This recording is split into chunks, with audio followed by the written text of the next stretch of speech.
Olá, como vai? Bom dia. Na graça e na paz do nosso Senhor e Salvador Jesus Cristo. Vamos a mais um capítulo em nossa magnífica jornada pelas Escrituras. Nossa leitura neste momento encontra-se no livro do profeta Isaías, capítulo 5, que diz assim: Agora cantarei ao meu amado o seu cântico a respeito da sua vinha. O meu amado teve uma vinha numa colina fértil. Ele cavou a terra, tirou as pedras e plantou as melhores mudas de videira.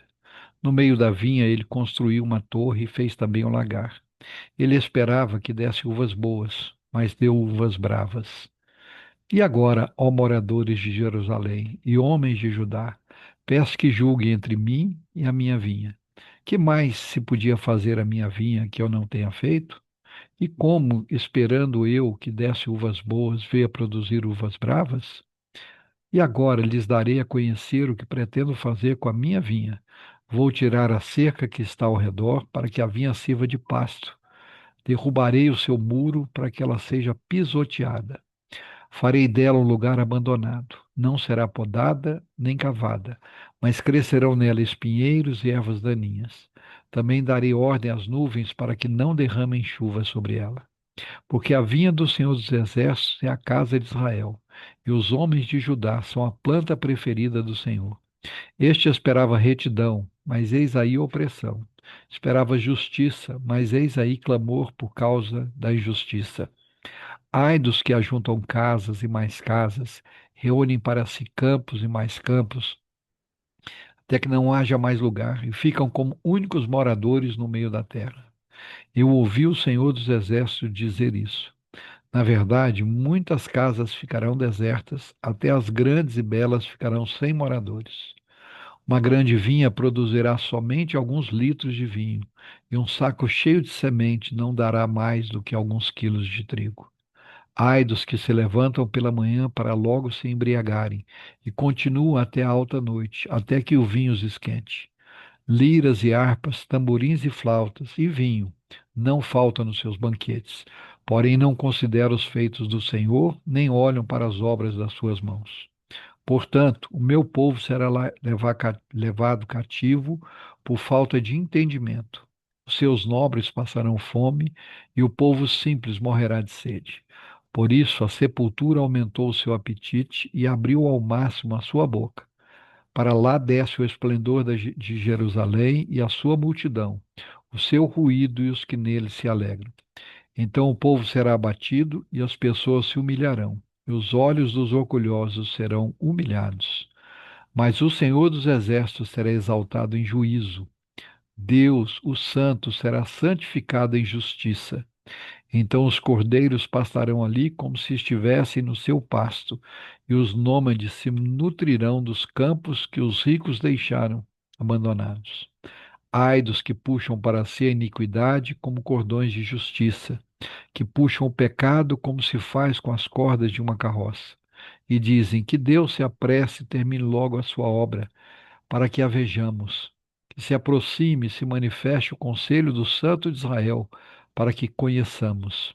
Ai dos que ao mal chamam bem, e ao bem chamam mal, que fazem das trevas luz e da luz fazem trevas, que mudam o amargo em doce e o doce mudam em amargo. Ai dos que são sábios aos seus próprios olhos e inteligentes ao seu próprio conceito. Ai dos que são heróis para beber vinho e valentes para misturar bebida forte, que por suborno justificam o ímpio, mas o justo negam justiça.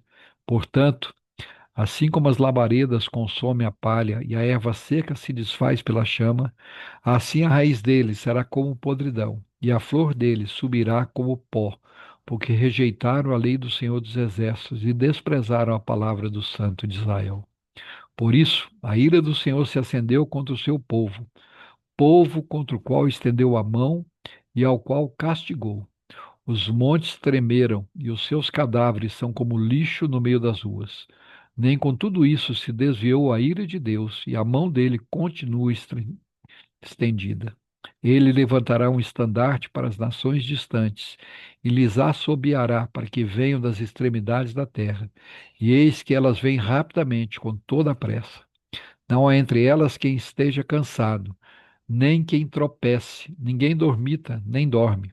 Eles não desatam o cinto dos seus lombos, e as correias das suas sandálias não se rompem. As suas flechas são afiadas e todos os seus arcos entesados. Os cascos dos seus cavalos são duros como pedra, e as rodas dos seus carros de guerra são como um redemoinho. O rugido deles é como o do leão, rugem como os filhos de leão, e rosnando arrebatam a presa e a levam, e não há quem a livre. Naquele dia, o bramido contra eles será como o bramido do mar. Se alguém olhar para a terra, eis que só haverá trevas e angústia. A luz se escurecerá em densas nuvens. Aleluia.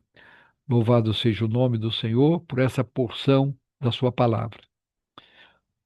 Vamos orar? Senhor, nosso Deus, nosso Pai, muito obrigado por mais um dia. Obrigado por essa porção magnífica da sua palavra, onde o Senhor alerta o povo de Israel e de Judá contra a sua frieza espiritual, contra o seu envolvimento com as coisas deste mundo, contra estarem vivendo hoje aqui neste mundo como se não houvesse amanhã, como se não se importasse a buscar ao Senhor em primeiro lugar.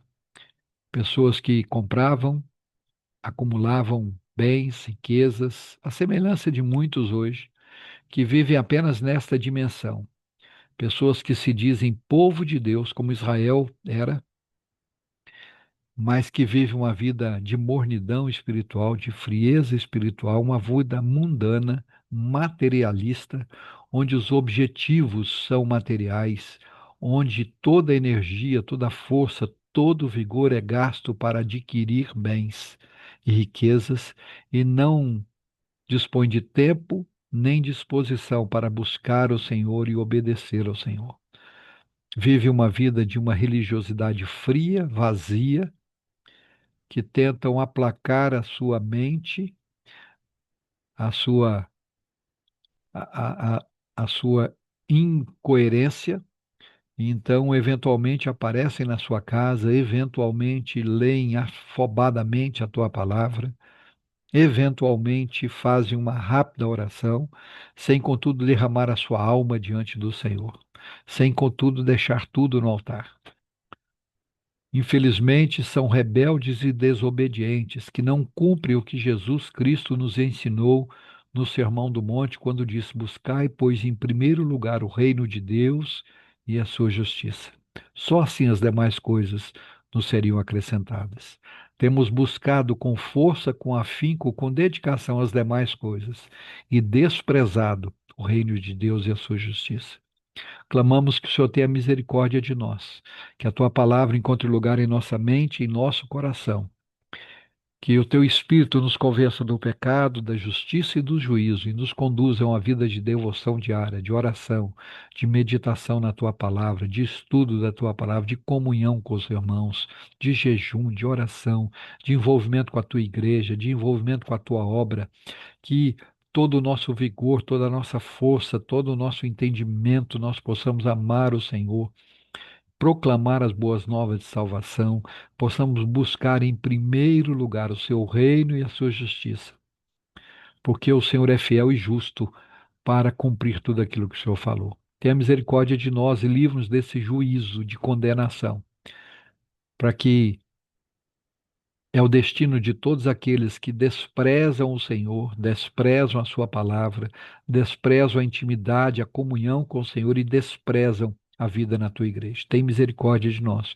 Fortalece-nos, sustenta-nos e guia-nos conforme a tua vontade. É assim que oramos, agradecidos. No único nome pelo qual importa que sejamos salvos, o nome de Jesus Cristo de Nazaré, o nosso Senhor e Salvador. Amém. Deus em Cristo nos abençoe e nos desperte a buscá-lo em primeiro lugar nas nossas vidas. Se o Senhor permitir, amanhã estaremos de volta com mais um capítulo em nossa jornada pelas Escrituras. Um grande abraço a todos.